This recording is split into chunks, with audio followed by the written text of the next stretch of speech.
Hey Jim here, how's everybody doing today? I'm doing pretty good. I had to change all of my knocks out on the arrows I'm using for the 10 Dragon 10s. I'm having far too many problems with their knocks. Not only are they not really staying on the arrow as you're shooting them, they're trying to pop off when you're doing thumb draw because they're kind of loose. But when you do have them on there, you shoot the arrow and they break. This one I just took off. This is complete. This is not broken. The other one is broken. I'll show a picture at the end of what it looks like. Um, I have this one here is an off-collared knock, but I have a penetrator on it. This is very sharp. I've sharpened this down. This is one of those needle point bodkin type arrows. You get 150 grain leaf arrows. Um, they're very good arrows for the most part. This is one of mine I made. I had to do some modification on this. You see where the fletchings are way up here. So this one mushroomed at the end, and I went ahead and short chopped it basically, and it's 240 spine arrows or shafts, and I put the inserts in, complete and total build from nothing, just a carbon piece of tubing. Basically, is a carbon shaft is what it is, and I made these, and I just refletched it, and this is not really the prettiest fletching job you'll ever see, especially with the serving string wrapping around and everything. Some of the feathers are missing, but it's on there and it'll fly pretty good. So I wanted to try that out, see how well that worked out for long range. Probably might go out and might not go out and shoot. It's really slushy out there. We're going to be above freezing today, first time in about a week. So, or maybe longer than a week, really. It's been cold, put it that way. But I had to change these out. I got 200 grain field points on these, 290 spine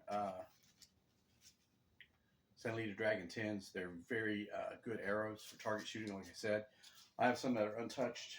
They're over.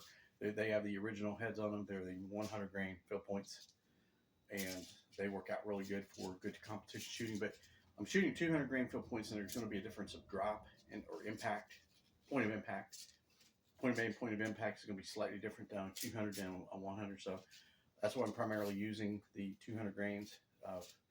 They have much heavier impact, and they go into the target, especially at more than 20 yards. So if I'm at 30 yards, they'll definitely impact hard on the target compared to a lighter arrow, and that's what I pretty much want. So we'll check this out later. Like I said, if we get to shoot outside today, we will. Otherwise, I'll be doing some indoor drills or indoor combat archery technique drill. 3 arrow, 2 arrow, and 3 arrow. We'll go with that. But I want to show you this here. I'll put these at the end of the video on super close. That way you can see why. You know, they're really just two pieces. The aluminum part, and then you have the plastic part that goes over that, and they're really loose when you, unless you glue them down so that they stay tight. But after a while, every time the arrow impacts, it vibrates it and breaks the glue loose from the seal that it forms on the aluminum and the plastic. So if they had a one piece aluminum all the way around, that'd be great. I think that would probably be more beneficial and longer lasting. But these knocks are really not what I want, as far as I'd rather have the regular knocks or the fast knocks. I just put the regular knocks on these, and I'm happy with that idea. On the other note, these are starting to warp a lot because of the cold, hot. You take them outside, 20 below zero, and shoot them, and then you bring them inside, and they start to warp. These 3 out of 6 are the only ones that are left that are any good, that I can use these. One of them's already broken, and the other 2, I have the ends taken off, and I whittled them down to a point to where I can just put them in that target and use them for a splitting drill, which I'll be doing. What I'm going to do is I'm going to try and split it with these. So we'll see how well that works out, because these are really thick. These are good for hunting, if you want to use them for hunting, or varmint control, if you will. Dog, coyote, whatever. So it just all depends on where you live, and if you're out in the country, which I'm pretty much I am, but I mean out in the sticks, you would definitely have much different situation going on with what you got as far as animals. Raccoons, they do attack. There's videos, tons of videos on those on YouTube and all the other video places, and you'll see that. And then you have sometimes you have possums get in your stuff, and instead of shooting a gun, which the bullet is unpredictable, after it leaves the carcass of the animal, you don't know where it's going to go. So you want to try to reduce your